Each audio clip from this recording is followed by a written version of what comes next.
Hi, my name is Hessa Al Thani. I'm 25 years old and I coach and play for PSG Academy here in Qatar.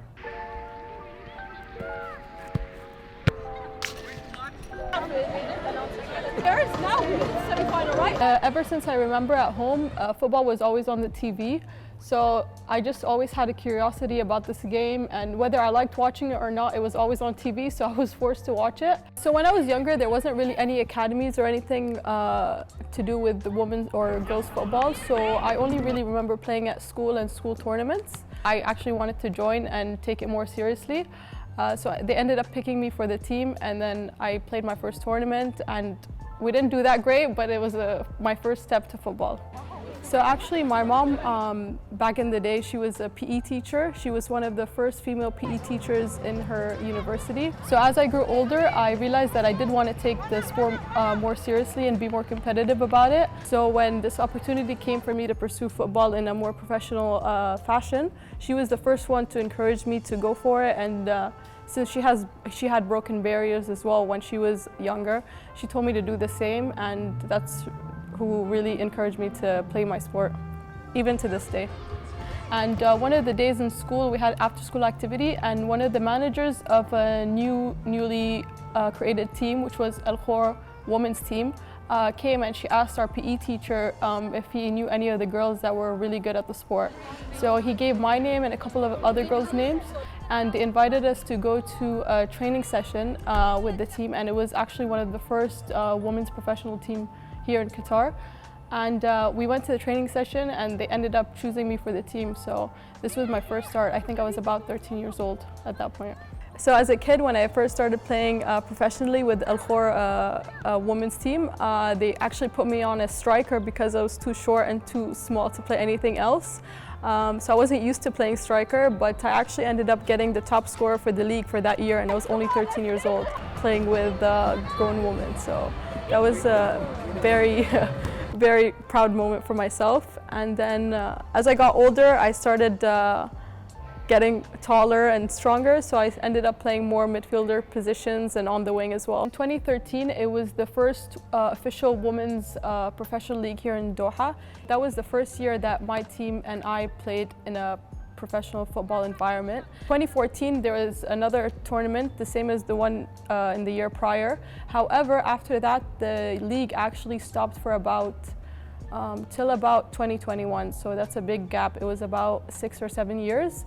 And the 2021 league, unfortunately, it only lasted 2 months. Since then, we really haven't had a proper women's league, so these are some of the obstacles. It's actually there's daily obstacles. And with the World Cup coming up, I remember I got approached by a person at the Olympic Sports Committee, and he asked me that, oh, are you interested in being a part of a women's league? And I said, yes, of course. And he's like, well, from our view, it's very hard for us to create a women's league when a lot of the girls don't want to be filmed.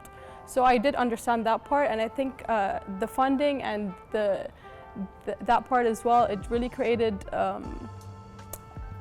like a bad mix.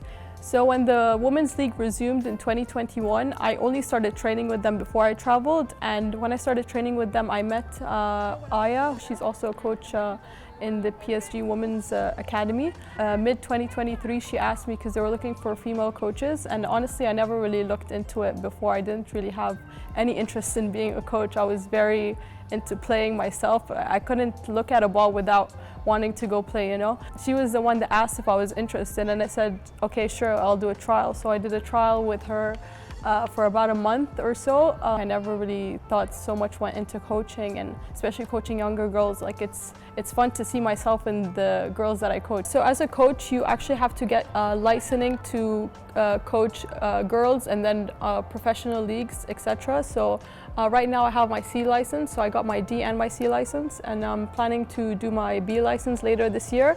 And then I'm planning to be the first Qatari coach to have their A license, first Qatari female coach to have their A license. I just figured that if they saw a Qatari coach, more Qatari girls would be inclined to join PSG Academy. And I think we've seen that in the past few months that more Qataris have actually joined, especially Qatari girls. So yeah, that's something I'm proud of. And that's how I became a coach at PSG Academy. So as a footballer, one of my aims is to put Qatar on the map and actually create a proper women's league that's consistent over the years and not just depending on investment or whenever they feel like it, you know what I mean? I want to create a proper structure and foundation to make a women's league and keep it consistent. So some of the things that I learned honestly playing football here, you cannot change the culture, you cannot change the mindset of the culture, but you can try to change an individual's mindset one at a time. And I think that's what I'm trying to do being a coach at PSG Academy.